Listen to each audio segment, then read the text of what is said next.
All right, here we go. It's Saturday morning. It's Indianapolis. What could possibly be going on? Oh, I know. The balance drop. It's Saturday morning. And today we're going to start doing a little something fun, a little something different, something that we don't talk a lot about on the show. But hey, it's here in the United States. So we are going to be talking about the World Cup, USA. And we've got Adam Jividen, super Browns fan, super Buckeyes fan, super Guardians fan. Oh yeah, super soccer fan, super World Cup fan. He's on tap here to bring us into that. Also, we've got some NBA to talk about. Man, oh man, did you see the Knicks come back and give a spanking to the Spurs? They're within one game of winning it all.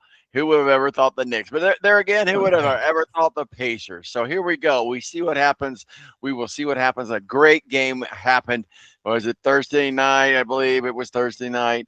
And man, Taylor Swift was there. Maybe that was the effect. I don't know. The whole celebrity row was going on. Joining us now is our partner in crime, Mr. Adam Jividen. How are you, sir? I'm doing good, man. I didn't fall asleep till almost 1 a.m. Just pumped about the men's national team. It was genuinely the best game I've ever seen them play. Dominated from start to finish, and I know we don't talk a lot about soccer here, and Yeah, it's so fine. some of you at home might say, well, Adam, how many games do you watch really? Well, my club team is Wrexham, and I think I watched about 36 of those games. My wife was sick of it. I'd literally have the Wrexham game on while I was watching my kids play soccer. So Now, where's Wrexham at? What it's in country? Wales. They Okay. are in the league just below the Premier League. So, but I watch MLS. I for a long time I grew up watching Chelsea.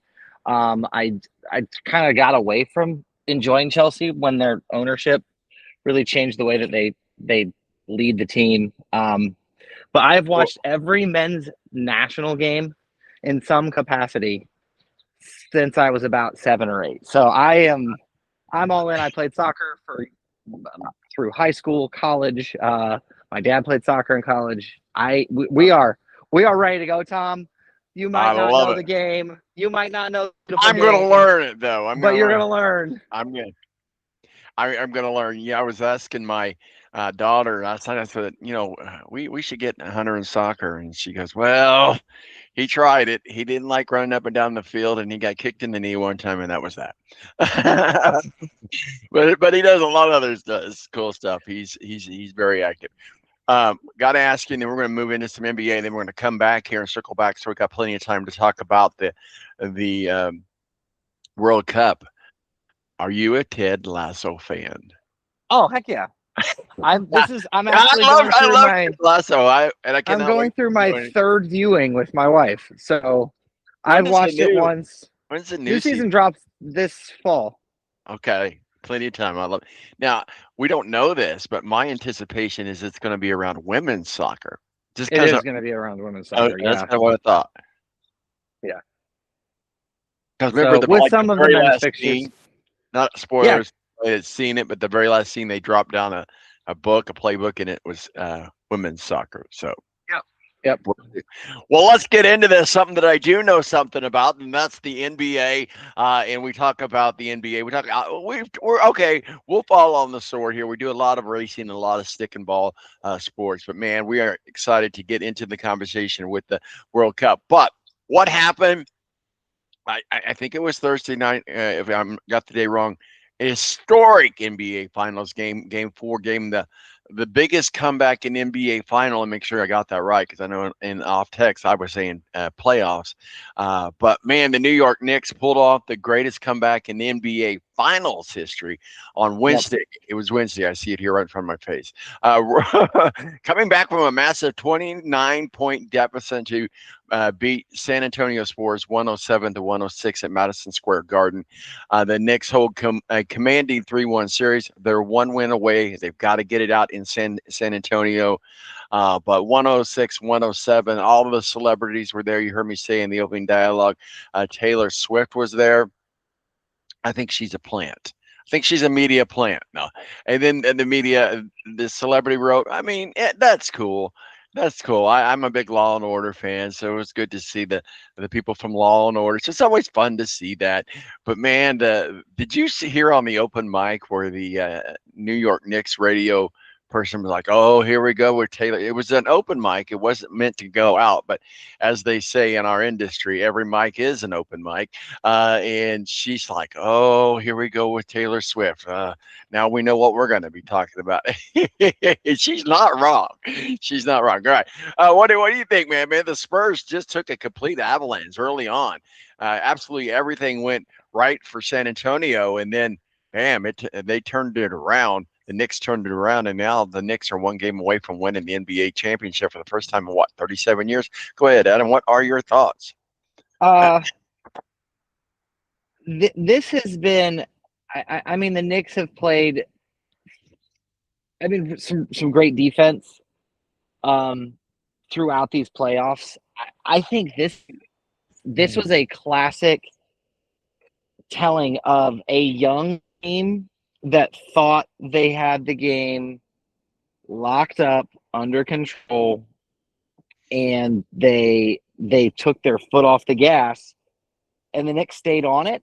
And when you turn that throttle down, it's hard to turn it back up. Yes. It was, and I put that on. I mean, you got to put that on the San Antonio coaching staff. You got to put it on its veteran players. And you got to put that on their superstar, Wemby, Victor Yes, Wembanyama. absolutely. You know, like that's the kind of crap that if you're as good as everybody wants to make you out to be, you don't let that happen. A 29-point lead? Are you kidding me?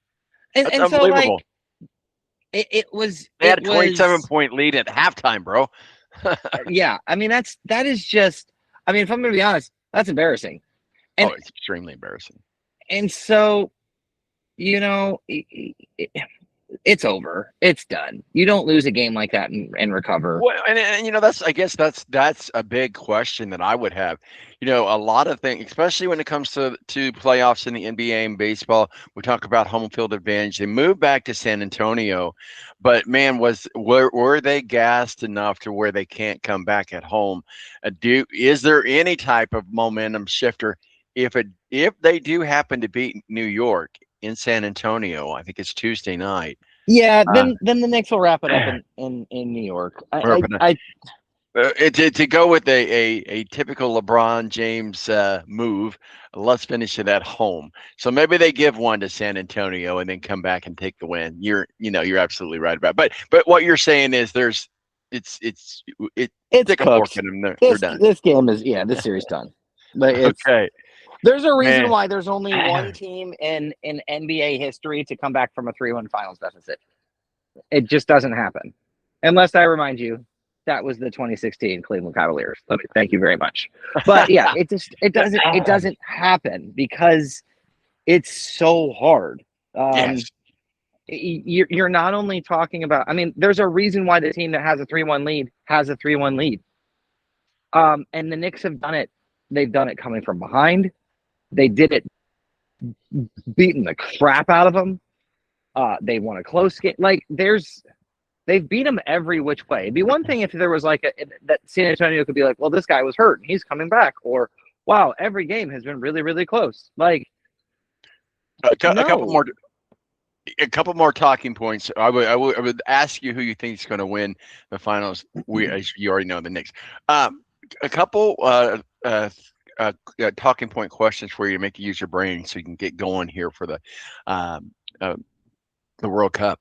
Where does OG's game-winning tip in ranking among the most iconic moments in New York sports history?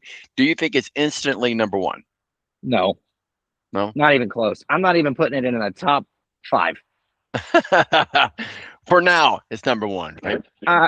I'll say sure. It's the number one for the month of June, 2026. 26.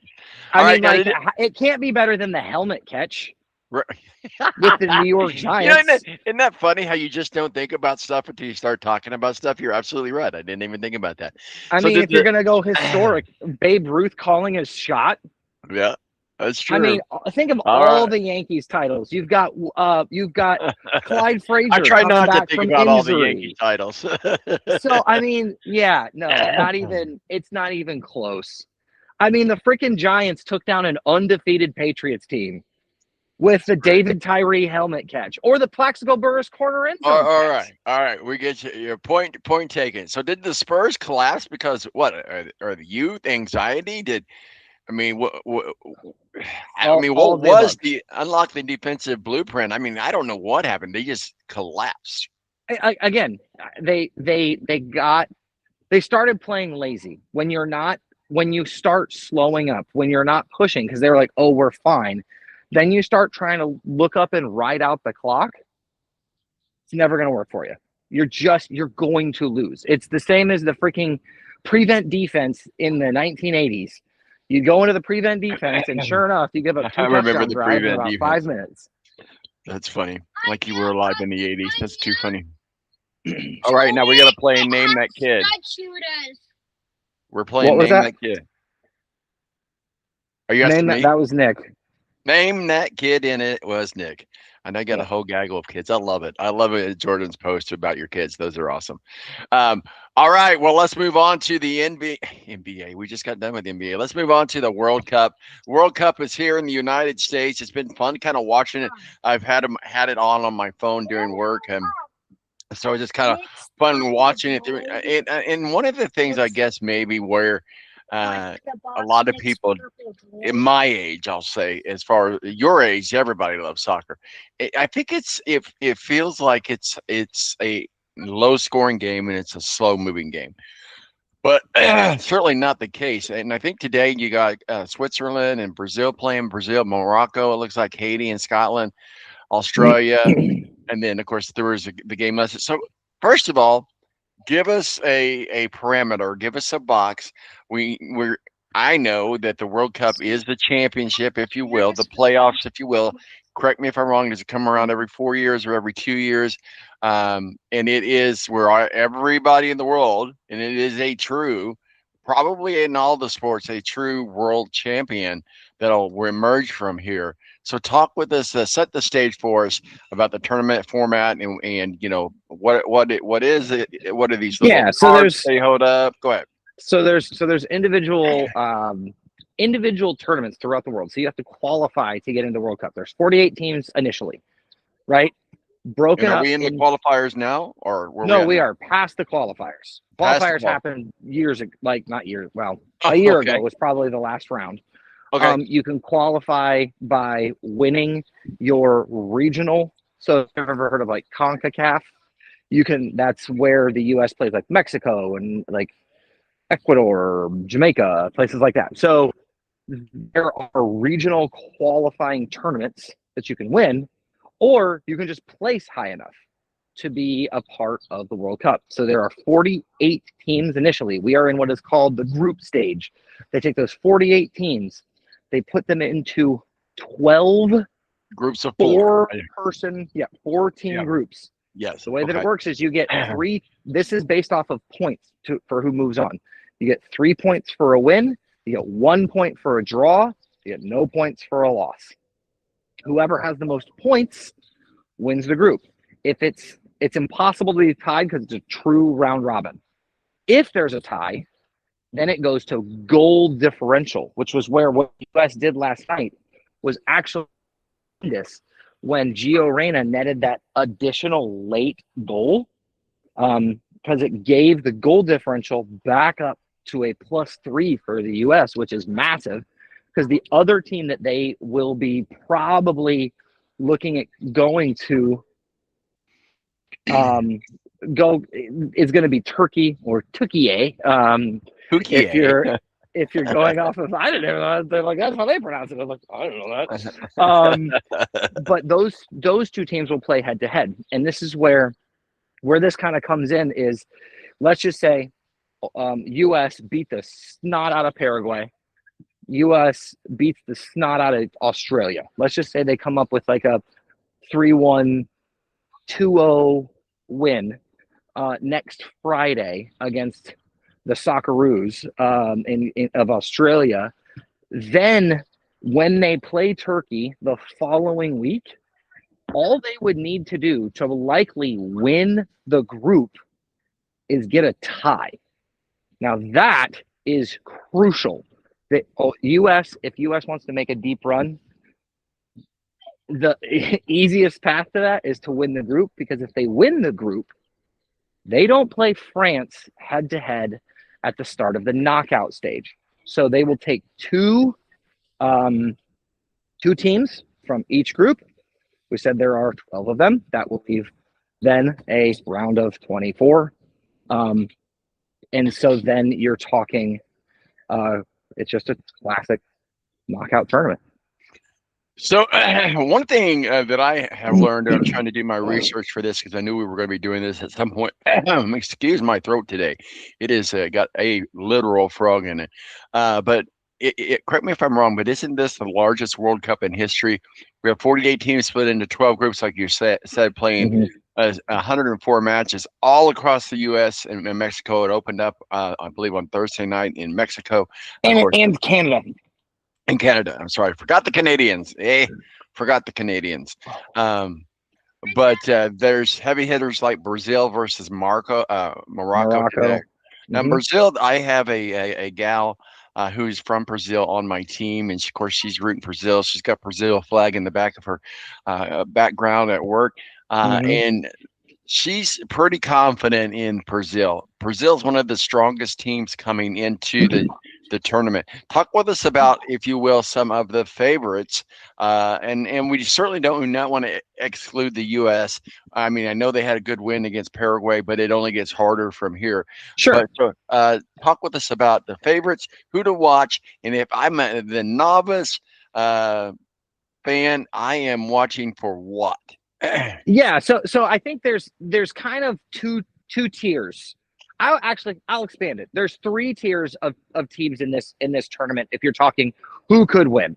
So tier one would be the heavy favorites, and there are two teams that are the heavy betting favorites. Those two teams would be Spain, whose headline player is 18-year-old Yamal. He plays for Barcelona as his club team. Dazzling. He is the next soccer superstar. Plays in the middle, plays a very similar role that one Leo Messi, who kids and fans all over the world would be familiar with. Messi has been my favorite player for 20 plus years. Like he's amazing. And he plays now for Inter Miami. He's co-owner of Inter Miami, and it's just he's hoping to win one more right off into the sunset. But Spain is deep. They're fast. The problem with Spain is some of their better players are a little slight of build. They're not the biggest guys, and so Spain is a heavy favorite. The other favorite, the team that if I had to bet, I would say, man, from a talent perspective, I think France is my betting favorite right now. The challenge with France is France may not be able to get out of their own way. There's a lot of egos on that France roster, headlined by probably the best player in the world right now, Kylian Mbappe. He plays for Paris Saint-Germain. He won the Golden Boot, which is given to the top goal scorer in the tournament. And man, they're going to be so hard to beat. But those are going to be your top two. Those are your two strongest contenders. So I'm going to get us off the rails for just a moment, just because I think it's important, because I think it's a fun stat or fun fact of the way that players get to the teams that they're playing. It's not like here in the U.S. where they do drafting. Teams actually purchase, or they can even, instead of trading, hey, we're going to loan a player off to you. And then we saw a lot of that come to play here in the United States a couple of years ago. I remember following it intently because we talked about it on the show. And I'm so sorry I don't remember his name, but he's got every dollar. He's the richest player in the world. He got a gazillion dollars to come over and play. I believe it was for Miami. Messi. Is he still with Miami? But so talk with us about that process of how basically teams say, hey, I want to purchase you, which I guess would be the same as a trade if we're comparing it to the American teams, but they say, and it's not a small purchase, but it's never a small, No. but they actually buy the player, or they can at some point buy the player and then loan that player out, not trade him, but loan him out over a period of time. Go ahead.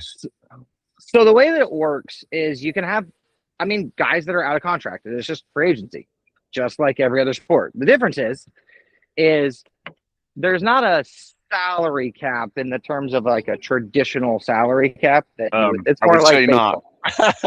So, but players, like teams, do have an amount that they're allowed to spend in a transfer window. So in a transfer, you can either essentially trade for a player, or as you mentioned, get a loan for a player. Now, this is going to be at the club level. We're not talking World Cup here. World Cup has nothing to do with that. But a player could go to a different team. Let's just say a team has a really talented young player that can't get any playing time, but that team also wants him to develop because you only get a limited number of subs in soccer. The best way you're going to improve is to what? Get on the field, right? So if you have a player, let's just say, I'll use an example of, we'll go like a alternate timeline. Let's just say when the Patriots drafted Tom Brady, they thought they had something that could really work with this kid. But Drew Bledsoe never got hurt. Drew Bledsoe was an all-pro quarterback. Tom Brady was not going to unseat him, barring injury. Let's just say Drew Bledsoe was playing well, and the Miami Dolphins said, hey, New England, we will give you money to let us give Tom Brady playing time. And they sign a contract over X number of years. And then when that time is up, you can either let us extend the transfer, buy out his contract, or you can recall him, meaning that guy has to go back to the team that originally essentially owned his rights. And that's how it works. Okay, I didn't mean to get us too far off the rails, but I did.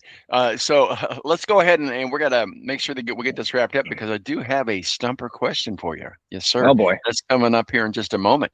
But with a 4-win right out of the gate, the U.S. roster actually is built for a deep run.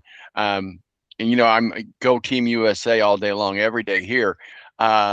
Are we overhyping a group stage win against a transitioning Paraguay side? No. I said this is the best we've ever looked. If you asked, I think I told you going into it, you said, how good is this U.S. team really? I think this was a few weeks ago. Yes. I said, this is the best U.S. roster we have ever had, period. And it's not even close. Tom, last World Cup, we averaged 1 goal a game. The U.S. for years, for generations, has been built on solid defense, but lacked guys that can put the ball in the net. And now you've got Flo Balogun.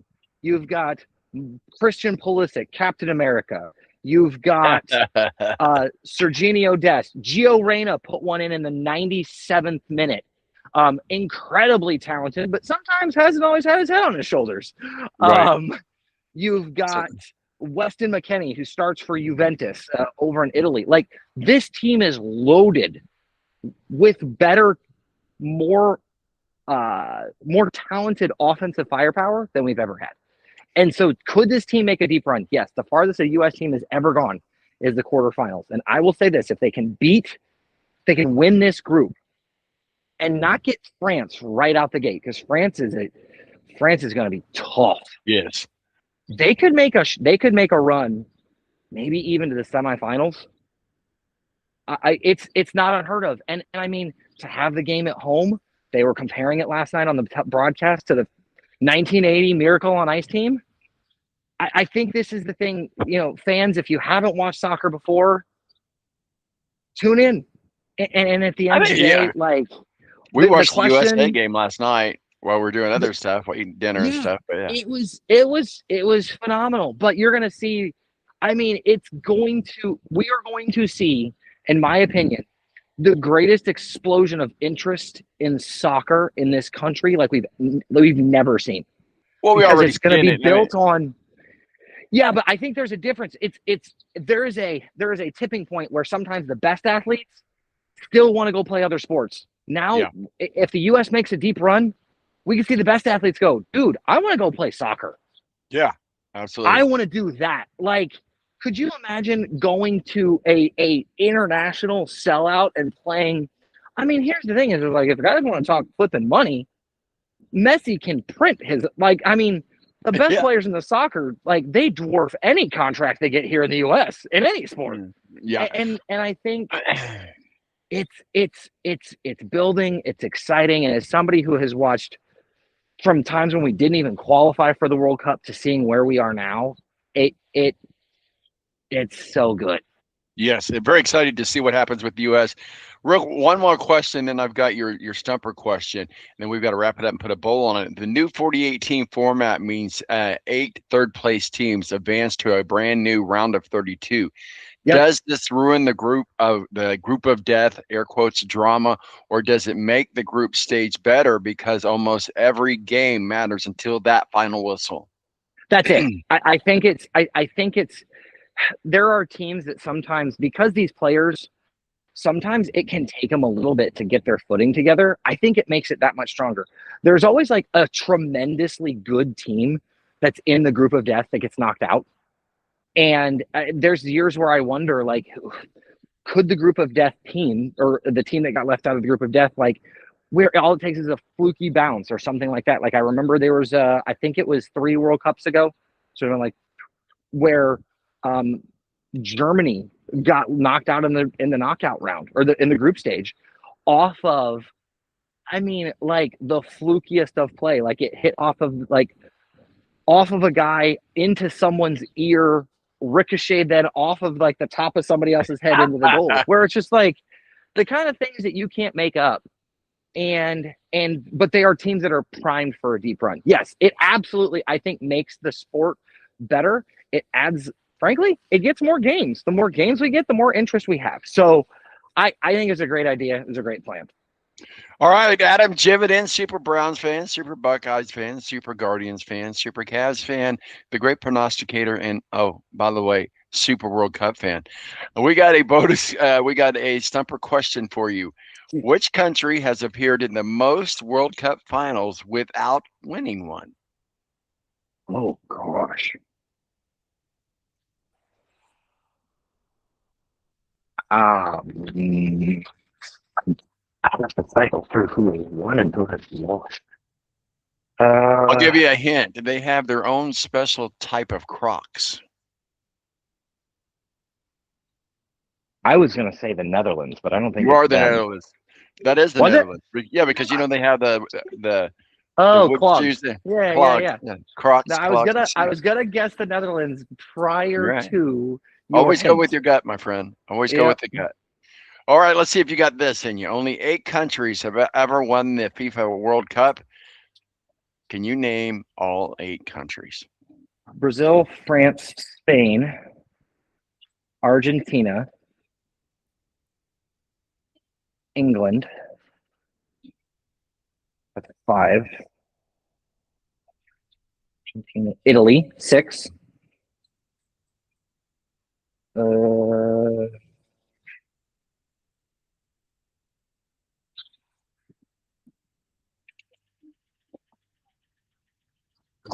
No, I don't think it's Colombia. No. How about sauerkraut? Germany. Yes, duh. You got one more. And can you give me the continent? I was trying to see what you have not said. I think South America. But you may have already said it, so I don't know. Okay, I've done from South America. I've done Brazil and Argentina. Okay, so no, I don't know what continent. I'll just give it to you, Uruguay. Oh, I was not going to get them. I know I pride myself on being a geography thing, but for the life of me at the moment, I think if you would have said South America, I might have gone Ecuador. But I knew it was one more that was like it was going to be a Colombia, like something like that. Like no, I wasn't going to get Uruguay, but I got 7. There we I go. love it, man. You know what? You got way more. You got 7 more than I probably could have ever got. Although I probably would have gotten just been able to guess because of some teams that I know are real popular with soccer. Adam Jividen has joined us today. We are tipping off the World Cup. We've got a lot to go with the World Cup here going on. You can catch any World Cup on Amazon Prime, Fox, FS1.